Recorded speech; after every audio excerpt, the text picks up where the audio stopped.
అధికారం కోసం ఎవరితో అయినా కలిసేందుకు సిద్ధపడుతున్నారు చంద్రబాబు, ఆయన దత్తపుత్రుడు పవన్ కళ్యాణ్లు. అయితే అన్ని జిల్లాల్లోనూ టీడీపీ, జనసేన పార్టీల నేతలు కత్తులు దూసుకుంటున్నారు. పెద్ద నాయకులు పొత్తులంటుంటే క్షేత్రస్థాయిలో మాత్రం మంటలు రేగుతున్నాయి. ఉమ్మడి వైఎస్ఆర్ జిల్లాలో కూడా రెండు పార్టీల మధ్య ఇదే పరిస్థితి కనిపిస్తోంది. ఈ జిల్లాలో 5 సీట్లలో పోటీకి రెడీ అంటున్నారు జనసేన నేతలు. అసలు వైఎస్ఆర్ జిల్లాలో టీడీపీ, జనసేన మధ్య ఏం జరుగుతోందో చూద్దాం. వైఎస్ఆర్ కాంగ్రెస్ పార్టీకి కంచుకోటైన ఉమ్మడి కడప జిల్లాలో విపక్షాల పోటీ నామమాత్రంగానే ఉండబోతోంది. కానీ జిల్లాలోని 10 అసెంబ్లీ నియోజకవర్గాల్లోనూ పోటీకి టీడీపీ నేతలు ఉవ్విళ్లూరుతున్నారు. వీరికి తోడు పవన్ కళ్యాణ్ పార్టీ జనసేన కూడా కనీసం 5 సీట్లు తమకు కేటాయించాలని డిమాండ్ చేస్తోందనే టాక్ నడుస్తోంది. ఇటు పార్టీలో పోటీ, అటు జనసేన నుంచి వస్తున్న డిమాండ్లతో పచ్చపార్టీ బాస్ చంద్రబాబుకు దిక్కుతోచడం లేదు. అసలు పోటీయే నామమాత్రం అయితే ఎంతమంది సీట్ల కోసం పోటీ పడుతున్నారేంటని చంద్రబాబు అనుకుంటున్నారు. కానీ వారి లెక్కలు వేరే ఉన్నాయంటున్నారు.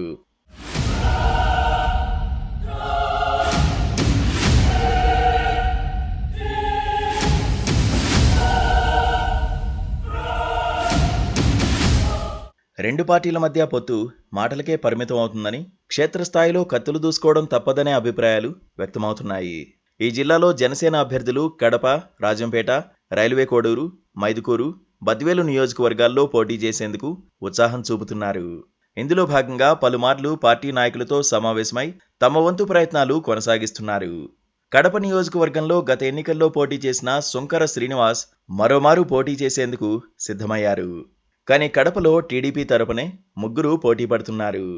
అందరూ కలిసి పనిచేయాలని టీడీపీ అధినేత చంద్రబాబు నాయుడు పలుమార్లు ఆదేశించినా ఎవరికి వారే అన్నట్లుగా వ్యవహరిస్తున్నారు.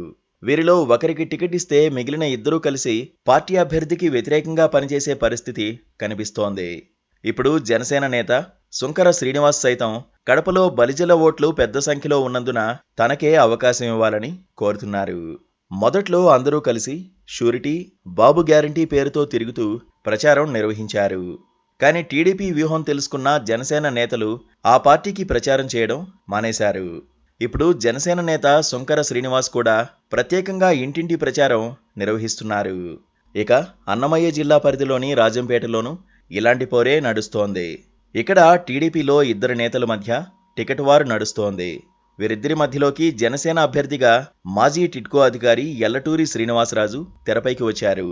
ఈయన రాష్ట్ర స్థాయి అధికారిగా పనిచేస్తూ టీడీపీ పెద్దలు జనసేన అధినేత పవన్ కళ్యాణ్ హామీతో ప్రభుత్వ ఉద్యోగానికి రాజీనామా చేసి రాజంపేటలో సొంతంగా కార్యక్రమాలు నిర్వహిస్తూ వస్తున్నారు.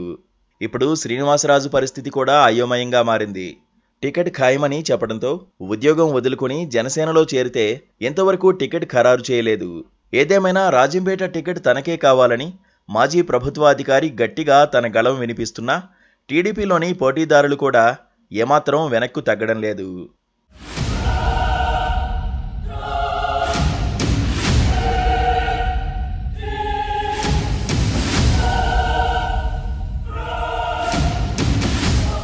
రైల్వే కోడూరు, బద్వేలు, మైదుకూరు నియోజకవర్గాల్లోనూ ఇలాంటి పరిస్థితే కొనసాగుతోంది.